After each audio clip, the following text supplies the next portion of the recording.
A gente tem uma convidada muito legal chegando agora aqui no Jornal Gente, a Luciana Temer, que é a presidente do Instituto Liberta, que fala sempre conosco aqui sobre questões ligadas à mulher, infelizmente também sobre violência contra a mulher, contra crianças.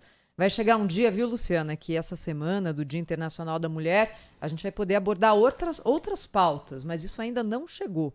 E enquanto não chega, a gente tem que falar a respeito do que acontece também em termos de violência contra a mulher. Seja bem-vinda, Luciana. Bom dia para você. Bom dia, Thaís, Pedro. Bom dia aos ouvintes da Bandeirantes. Tem razão, Thaís. Um dia a gente vai comemorar vitórias de mulheres nesse dia, né? E talvez um dia a gente tenha o dia do homem também, porque vai estar tão igual que todo mundo vai merecer um dia. Ou não tem o dia de ninguém e vida que segue, né? É. Mas, Luciana, essas datas acho que são importantes porque elas servem como marcos aqui, como pauta também, né? Então a gente acompanhou ontem muita divulgação de estudos relacionados, por exemplo, à presença da mulher no mercado de trabalho, a questão da dupla jornada e alguns também que dizem respeito à violência, principalmente a doméstica, que é o assunto com o qual você trabalha, né? Você tem sentido uma melhora nessa questão nos últimos tempos, Luciana? Olha, Thaís, acho que assim, a análise é muito profunda, né?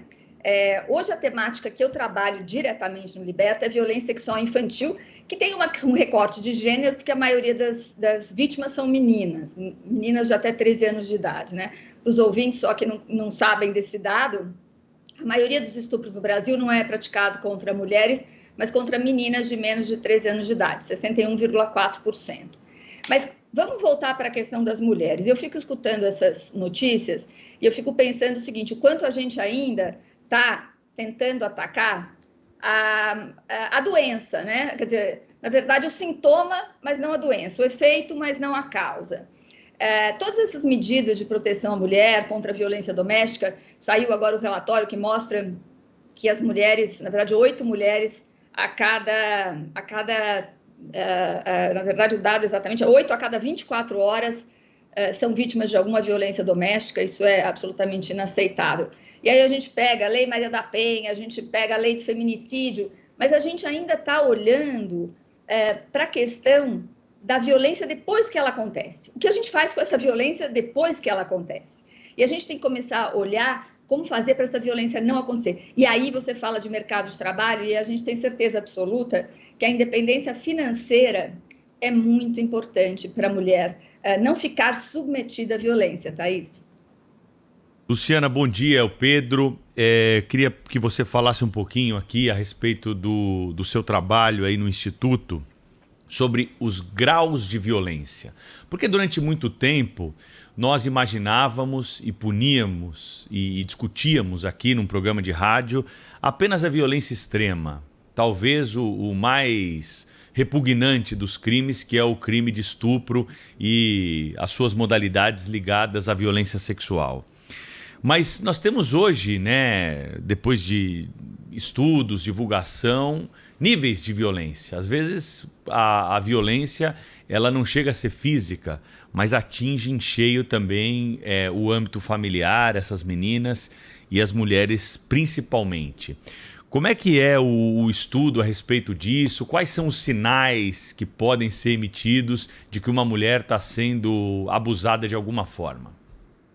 Olha, Pedro, aqui também a gente tem que olhar como a gente evoluiu, né? A Thaís me perguntou sobre evolução dessas temáticas também, e eu acabei não respondendo, mas eu acho que tem uma evolução muito importante quando se fala de enfrentamento às violências e violências de gênero, em especial, que é justamente isso que você está abordando, né? Hoje a gente sabe que as violências de todas as ordens, violência doméstica, violência sexual, ela está em todas as classes sociais e que elas têm níveis diferentes. Antes a gente atendia, eu fui delegada de polícia há muitos anos atrás, né? E não tinha nem Lei Maria da Penha. Você imagina que a gente não tinha Lei Maria da Penha há 30 anos, ela é de 2006. Então, olha como nós evoluímos. Agora, o crime de feminicídio é de 2015, mas ainda são violências mais extremas, como o feminicídio, por exemplo. Mas antes a gente achava que a mulher, para ser vítima de violência, ela precisava aparecer machucada. Era um roxo, era um tiro, era alguma coisa grave, né? E hoje, até graças à Lei Maria da Penha, a gente sabe que a violência pode ser de várias ordens. Ela pode ser psicológica, ela pode ser financeira, né? Então, é muito importante que a sociedade abra espaço para esses diálogos, que é isso que a gente está fazendo aqui, que a Bandeirantes está fazendo, para a gente entender o seguinte: a violência extrema, ela não é a primeira violência que acontece com a mulher, nem com a criança, nem com a menina. A violência, ela tende a crescer. Por isso que a gente fala sempre as pessoas ficarem muito atentas ao primeiro empurrão, ao primeiro xingamento, à primeira passada de mão, né? Porque a violência, a tendência é ela escalar. A gente não recebia uma mulher, um caso de feminicídio, nem havia, não era esse o nome, né? Mas um caso de homicídio de mulher na delegacia que ela tinha sido a primeira agressão. Isso não acontece, né? Então, é muito importante que a gente entenda, primeiro, que as violências estão em todas as classes sociais. É fundamental quebrar esse estereótipo de que está só nas classes menos favorecidas economicamente. E depois, que a violência extrema é o ápice de uma violência que começa muito sutilmente. E aqui eu chamo a atenção, de novo, para a questão da renda e da violência financeira. A dependência da mulher é uma coisa financeira muito importante. Tem um estudo de 2022, realizado pelo Data Senado, que mostra que 46% das vítimas de violências domésticas não denunciavam os seus maridos porque eram dependentes financeiramente dele. Então, eu acho que é super importante a gente começar a pensar em processos de educação de crianças e adolescentes, né? E de geração de rendas, garantia de autonomia financeira para as mulheres. Se a gente não fizer isso, e aí para isso a gente tem que olhar para muitas coisas, a gente não consegue vencer a violência. A gente vai ficar enxugando gelo, criando tornozeleira eletrônica, né, atendimento policial, quando a gente quer, na verdade, é que essa violência não aconteça, e para isso tem que fazer uma mudança cultural muito séria. A gente está conversando aqui com a Luciana Temer, ela é a presidente do Instituto Liberta. A gente está falando sobre violência contra a mulher, já que essa semana aqui se celebra o Dia Internacional da Mulher, mas a Luciana, Pedro, trabalha hoje mais diretamente com a questão da violência sexual contra crianças, e aí se trata basicamente de violência sexual contra meninas, né? Queria que você falasse um pouco a respeito disso, por favor, Luciana, até porque falando sobre esses assuntos é que a gente chama a atenção aqui dos nossos ouvintes para situações que às vezes podem parecer normais, mas que podem ser indicativas de que tem alguma coisa acontecendo de errado em determinada família, né? Lógico. Inclusive, a gente vai lançar uma campanha agora, em maio, uma campanha muito bonita, são 2 filmes lindos, ficções, que mostram justamente como essa violência está dentro de casa. E quando a gente vê, Thaís, essa violência sendo anunciada no rádio, né, na televisão, no jornal, a gente fica muito indignado e inconformado, mas a gente não consegue trazer isso para perto da gente. É muito importante a gente trazer, porque eu tenho certeza absoluta que todos os ouvintes que estão aqui nos acompanhando conhecem, ou se não conhecem, né, é porque não falam sobre este assunto, algum caso de alguma pessoa, alguma criança, algum adulto que foi vítima de alguma violência sexual na infância. Nós temos uma pesquisa feita pelo Datafolha, encomendada pelo Liberta em 2022, que mostra que cerca de 1/3 da população brasileira adulta foi vítima de alguma violência sexual antes dos 18 anos, né? Portanto, nós estamos falando de mais de 68 milhões de pessoas no Brasil que sofreram alguma violência sexual antes dos 18 anos. É preciso estar muito atento, até porque esta violência, em 70, na verdade, o estupro de vulnerável, que é esta violência contra menor de 13 anos, e eu quero dar esse dado aqui também, são mais de 4 menores de 13 anos estuprados por hora no país, isto é dado do Fórum Brasileiro de Segurança Pública, a partir de registros policiais. 70% acontecem dentro de casa, na verdade, 72% dentro de casa, praticados por familiares. Mais de 70% por familiares. Então, a gente tem que começar a aguçar o nosso olhar. E aqui eu não vou resistir a fazer, de novo, uma conexão com o Dia da Mulher e a violência contra a mulher, né? Porque, veja só, Thaís, a gente está falando o que violência sexual infantil tem a ver com violência contra a mulher. Eu sempre tento puxar esse olhar. Você sabe, Pedro, que, na verdade, a gente tem mais de 20 mil meninas de menos de 14 anos sendo mães todo ano no país. Isso do que é registrado nesse Brasilzão. Você imagina que o número é muito maior que isso, né? Então, se eu tenho cerca de 20 mil meninas com menos de 14 anos dando à luz, o que acontece? Pesquisa do IBGE mostra que 6 entre 10 dessas mães adolescentes estou considerando até 14 anos, hein? Não estudam nem trabalham. Se 6 entre 10 não estudam nem trabalham, elas não se capacitam e não entram no mercado de trabalho. Se elas não entram no mercado de trabalho, o que elas provavelmente viverão?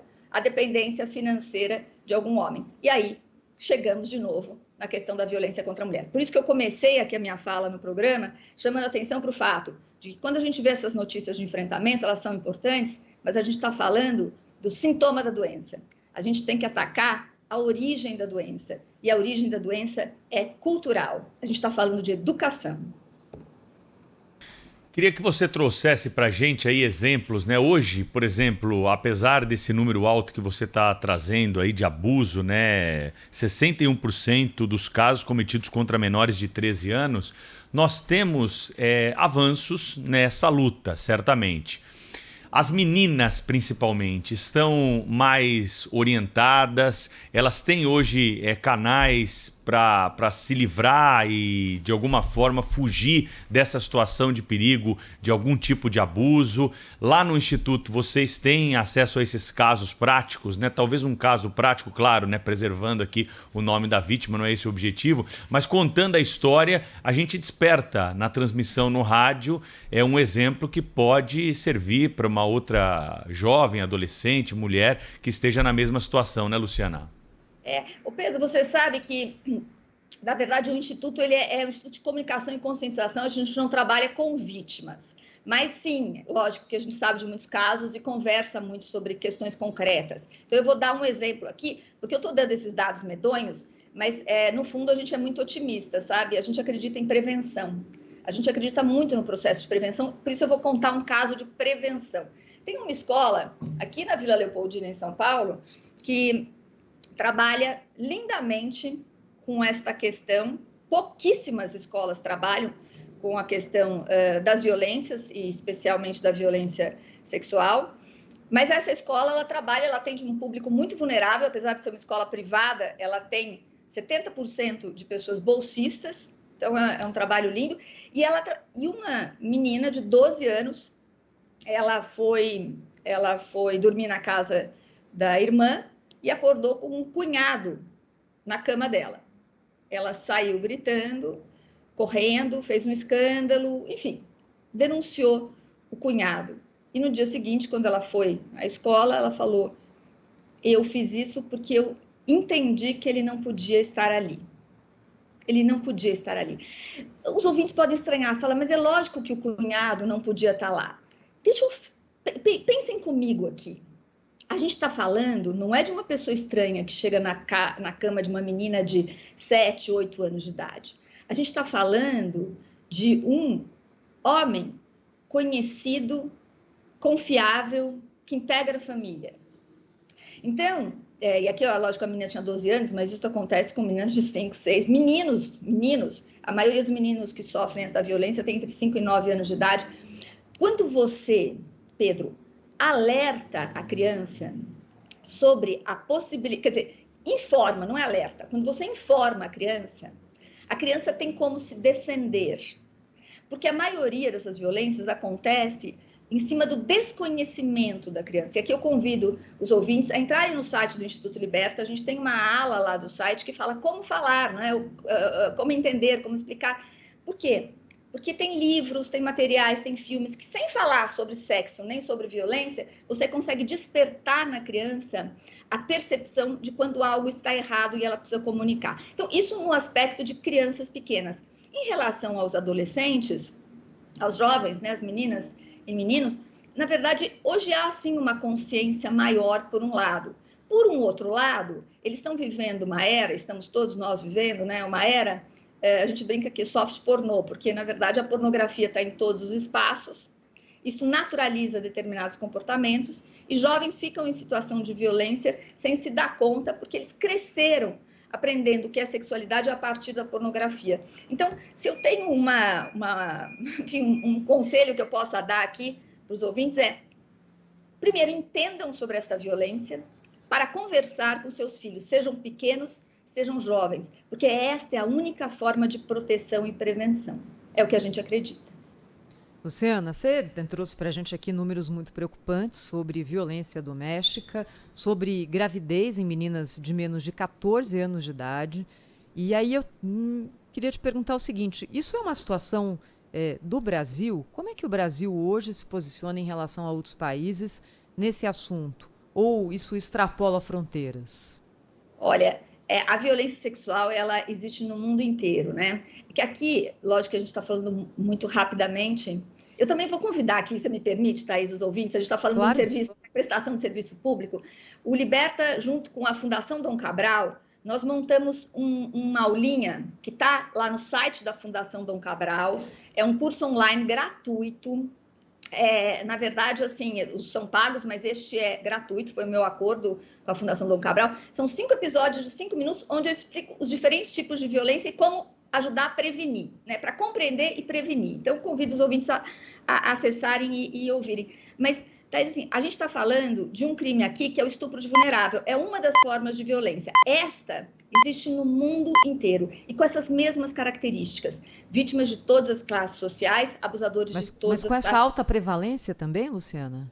Muito. Você sabe que eu dei uma aula agora recentemente para um grupo de universitários do Reino Unido e dos Estados Unidos. E eu levantei os dados justamente para a gente fazer uma comparação, né? E nos Estados Unidos é altíssimo. O Reino Unido, ele tem uma vantagem em relação a outros lugares, que é o seguinte: há 20 anos, eles estabeleceram uma política pública na qual é obrigatório para todas as escolas públicas e privadas falar sobre prevenção à violência sexual. Na verdade, eles falam em prevenção a violências com crianças pequenas e sexualidade saudável com jovens durante todo o período escolar, todo. E a partir daí você teve números muito animadores, diminuição de gravidez na adolescência, diminuição de doença sexualmente transmissível e mais possibilidades de denúncia de crianças. Mas a violência sexual é algo que precisa ser muito estudado, viu, Thaís? Porque ela está em todos os espaços. Mas eu queria chamar a atenção para o fato de que estamos falando de uma espécie de violência que é o estupro. Quando a gente fala de exploração sexual de crianças, cujo Brasil tem números altíssimos, a Polícia Rodoviária Federal, ela mapeou só nas rodovias federais mais de 9 mil pontos de exploração sexual de crianças. A gente está falando só de rodovias federais, né? No entanto, é super silenciado. O número de registros em 2022 foi 889. Acho que não é difícil a gente pensar que se tem mais de 9 mil pontos só nas rodovias federais, 889 registros não é nada, né? Mas neste caso, Thaís, a vulnerabilidade social entra, porque a exploração sexual é conhecida como prostituição infantil e tem essa troca, né, de dinheiro, de bens ou qualquer coisa assim.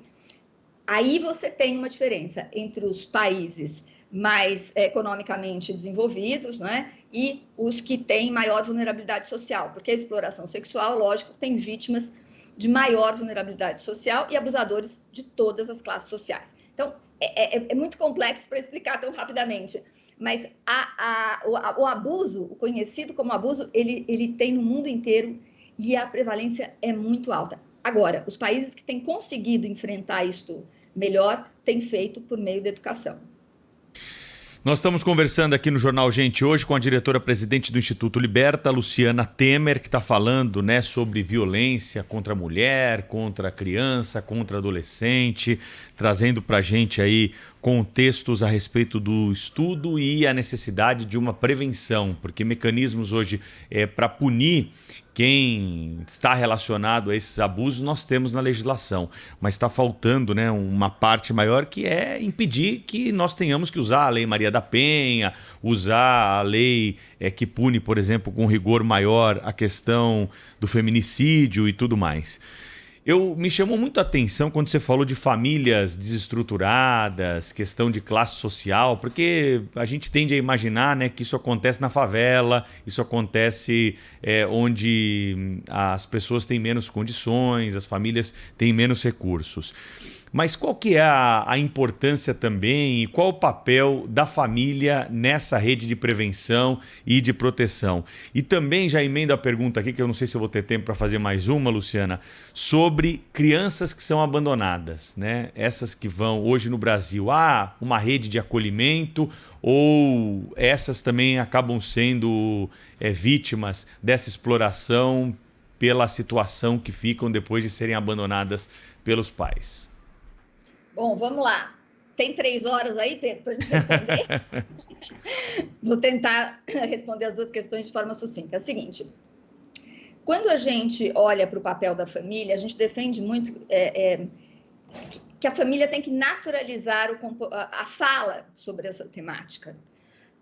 A gente sempre diz, feio não é falar sobre violência sexual, feio é a violência sexual em si, né? E a gente tem que quebrar tabus que a gente tem. Por exemplo, vou dar um exemplo bem concreto aqui, né? Quando a gente ensina uma criança as partes do corpo, a gente chama de olho, a gente chama de boca, a gente chama de mão, e o órgão genital, a gente não chama nem de pênis nem de vagina, né? Você não ensina que o órgão genital da sua filha chama vagina e do seu filho chama pênis. Você chama de pepeca, de pipi, de... Por quê? Você ensina para a criança, de alguma forma, que aquilo é um indizível, né? Quer dizer, se acontece alguma coisa, inclusive para ela verbalizar, a criança pequena, ela tem dificuldade, porque ela não sabe nem o nome correto daquilo. Eu tô usando uma coisa muito concreta para a gente refletir por que a gente não chama vagina de vagina, né? É como se aquilo fosse um nome feio. E tudo isso é muito intrínseco e a gente tem que refletir sobre isso, porque você vai silenciando sobre essas violências. Então, desnaturalizar estas falas, estas conversas, aprender como falar sobre prevenção com crianças pequenas é um papel muito importante da família. Mas o Liberta defende, e defende ferozmente, a educação sexual num sentido muito amplo nas escolas. Eu sei que esse termo está super estereotipado, né? Foi demonizado aí, a gente precisa quebrar com isso, porque o que a gente está falando? A gente está falando em como a escola tem um papel importante para evitar que crianças pequenas sofram violência. E se eu lembrar que a violência acontece 70% das vezes dentro de casa e praticado por familiares, o papel da escola é muito importante, né? E ensinar jovens a se relacionarem sexualmente de forma saudável. Olha só, você sabe que a gente agora está essa polêmica aí, né, do avesso da pele, do livro, estão recolhendo, porque dizem que tem uma linguagem inadequada para alunos do ensino médio. Sabe que tem uma pesquisa feita pelo Ministério da Saúde, com o Ministério da Educação e o IBGE, chama PENSE, de 2022.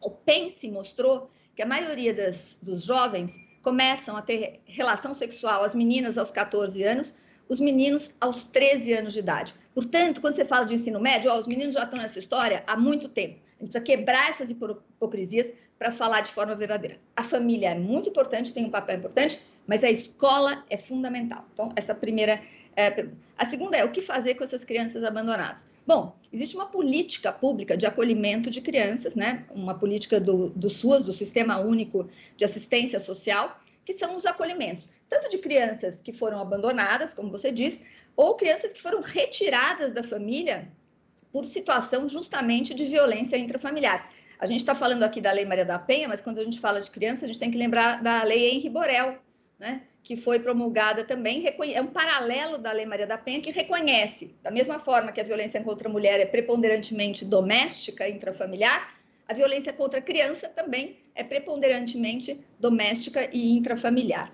Então, a gente tem esses abrigos, esses acolhimentos, mas eles estão sendo aprimorados, muito aprimorados.